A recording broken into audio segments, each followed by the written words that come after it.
Là, c'est la première étape. On va l'ouvrir et voilà. On a déjà la forme du santon ici.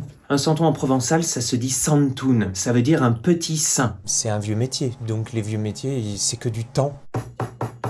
Aujourd'hui, le temps, c'est ce qui coûte le plus cher. À l'époque, c'était l'inverse. C'était la matière première qui coûtait très cher. La première étape dans la fabrication d'un santon, c'est la création du santon lui-même. Là, ça va être le travail de Benjamin. Il va prendre un morceau d'argile, comme celui-là, puis ensuite sculpter à l'intérieur de cette masse d'argile pour donner le santon mère. Il va se désagréger à l'intérieur du moule. On le voit ici, par exemple, sur ce santon. Il a laissé l'empreinte ici dans le moule. Grâce à ce moule, on va pouvoir démultiplier les santons. C'est une petite figurine en argile à forme humaine. C'est apparu à Marseille. Avant la Révolution française, les santons étaient exclusivement réservés aux églises et dans les familles nobles. Les santons faisaient 40 cm de haut, c'était inaccessible, déjà trop cher et bien sûr trop gros pour chez soi. Les petits santons de Provence, ils ont été créés pendant la Terreur. Ce peuple de Marseille, qui n'avait plus accès à la crèche, eh bien, a voulu se l'approprier. La crèche, c'est religieux, mais aussi laïque, parce que les santons de Provence, eh bien, c'est des gens, c'est monsieur et madame tout le monde, qui vont faire leur marché, qui travaillent, ramènent le produit de leur travail, le travail de la terre. Là, c'est la première étape. On va l'ouvrir et voilà. On a déjà la forme du santon ici. Alors, il est de dos, il va falloir attendre un petit peu. Là, ça va durcir à l'intérieur de ton moule? Non, pas du tout. On le sort tout de suite. En moyenne, ça te prend combien de temps de faire un santon comme ça? Tu as une idée ou pas? Non, on compte pas le temps. On prend le temps de faire un travail le mieux possible, toujours dans l'excellence. C'est pas parce qu'on fait des séries que le travail doit être trop rapide ou on doit vraiment prendre le temps de faire chaque santon. Alors, il est loin d'être terminé là, il sort du moule. Donc il y a encore beaucoup de travail sur ce santon. Entre le moment où le santon sort du moule et le moment où on va le mettre à cuire, il y a minimum 1 semaine. C'est un vieux métier, donc les vieux métiers, c'est que du temps. Aujourd'hui, le temps, c'est ce qui coûte le plus cher. À l'époque, c'était l'inverse. C'était la matière première qui coûtait très cher. Et ça fait longtemps que tu fais ça? Ça fait depuis 2017. Tu faisais autre chose avant? Ouais, j'étais étudiant dans un labo de recherche en économie du développement. Ouais, j'ai fait des études. J'ai fait ma crise de la quarantaine à 27 ans, à la fin de mes études. Et qu'est-ce qui t'a donné envie de te reconvertir? Je sens que c'est une passion quand même familiale depuis longtemps. C'est une passion.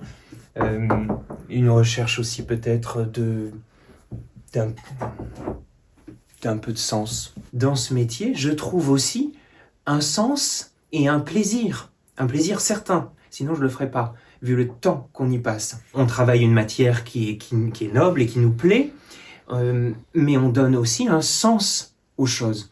On crée des santons qui sont un symbole de la culture provençale, un héritage. J'en fais 5. J'en fais 5 ? Ça peut arriver qu'il y ait des commandes, mais on a des foires aux santons, on fait nos santons, on fait notre vie.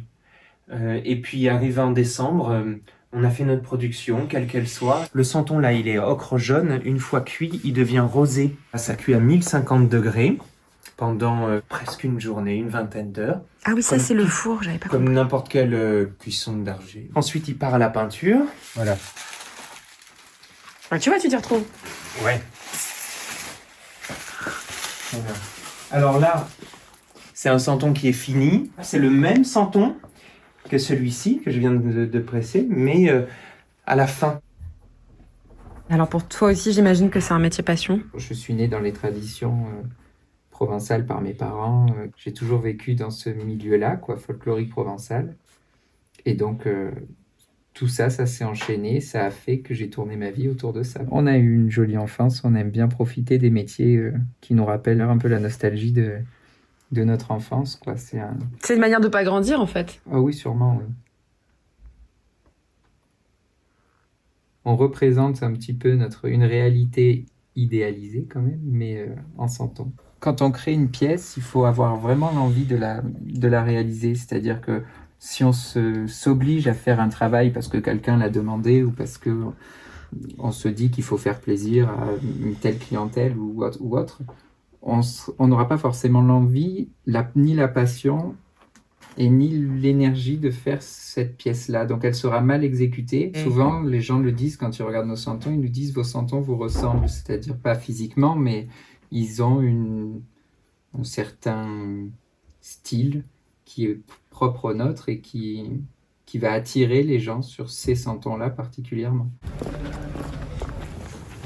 J'ai créé cette crèche il y a 12 ans. Quand je suis arrivé ici, je me suis dit comment je vais pouvoir montrer quelque chose de nouveau, quelque chose que les gens n'ont jamais vu. Je me suis dit, et si la crèche recouvrait l'ensemble de toute la salle et je ne fais qu'un chemin à l'intérieur de la crèche, on devient un santon. Voilà les ponts traditionnels provençaux, entièrement en vraie pierre d'ici, réalisés par les bénévoles de l'association.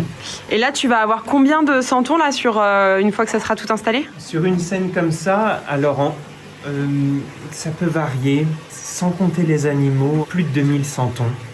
Évidemment, quand on rajoute les animaux, il y en a des milliers, vraiment. Rien que la transhumance peut compter jusqu'à 6000 moutons.